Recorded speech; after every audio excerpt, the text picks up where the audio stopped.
Morning বন্ধুরা, শুভ সকাল। তো সকাল সকাল স্নান টান করে পুজো টুজো দেওয়া হয়ে গেছে। আর তোমরা সবাই আমার গোপুসোনাকে দর্শন করো। তোমরা সবাই বলো দিদিভাই তুমি এত সুন্দর করে গোপুসোনাকে সাজাও, খুব ভালো লাগে।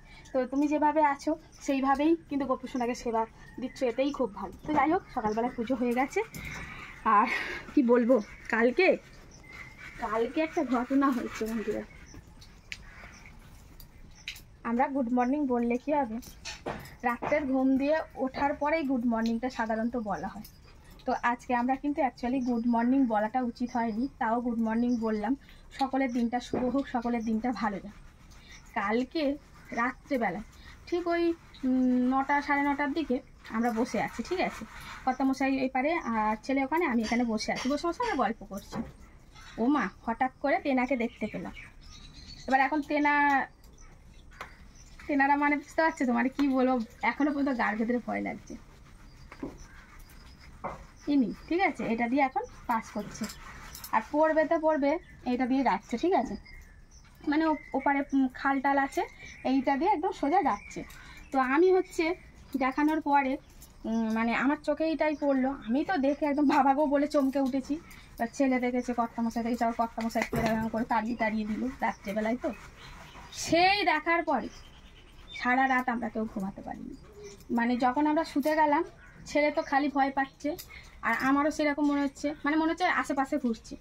তো এই করে করে 12:30 যখন বাজে, তখন লাস্টে ছেলে উঠে বসে বললো মা আমি ঘুমাতেই পারছি না। তো আমরা 12:30 থেকে কি করেছি জানো, ঘুম ধরছে না বলে আমরা কালকে রাত্রিবেলায় মুভি দেখলাম, তাও আবার দুটো। দেখার পরে ওই 3টে সাড়ে 3টে মতন বেজে গেল। মুভি দেখা শেষ করে এবারে গেলাম একটু ছাদে হাঁটাহাঁটি করে নামলাম, নেমে স্নান টান করে এই পুজো টুজো দিলাম। এবার এখন বলো, আমরা গুড মর্নিং বলতে পারবো না। তো এই হচ্ছে ব্যাপার। ও জ্বালা করছে, ছেলের অবস্থাও মানে খারাপ। সে এখন স্নান করতে গেছে, আমি বলি স্নানটা কর, শরীরটা ভালো লাগবে। কর্তামশাইও স্নান হয়ে গেছে। তো এখন এই পরিস্থিতি, মানে ঘুমাতেও পারছি না, যে কবে এই দিনগুলো পার করে আমি ঘরে উঠবো আমি বুঝতে পারছি না। এবার এখন এই কথাটা বলারও কারণ আছে। এক দিদি ভাই আমাকে কমেন্টে বলছে, এগুলো আবার বলার কি আছে, এগুলো দেখানোর কি আছে, তোমরা তো সুখ করতেই আছো। তো এই কমেন্টটা পড়ার পর আমি কি বলবো, আমার ছেলে হেসে হেসে গড়াগড়ি।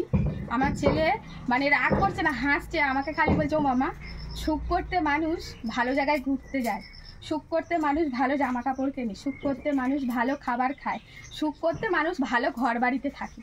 সুখ করে কেউ এই বাড়িতে এই প্লাস্টিকের চাউনিতে থাকবে? মা, ওই মাসিমণির মনে হচ্ছে মাথার গন্ডগোল আছে।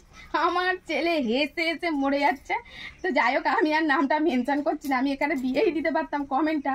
তো আমি জানি এই কমেন্টটা দেওয়ার পরে ওনাকে সবাই আমার বন্ধুরা যা তার বলবে। তো যাই হোক, ওনাকে আর কিছু বলছি না, উনি আমার ভিডিওটা মানে যদি দেখে বুঝতে পারবে। তো দিদিভাই এই ধরনের কমেন্ট করবে না, ঠিক আছে? কেউ কোনোদিন সুখ করতে প্লাস্টিকের ছাউনিতে থাকে আজ পর্যন্ত সাধারণত আমি দেখিনি, আজ পর্যন্ত আমি দেখিনি।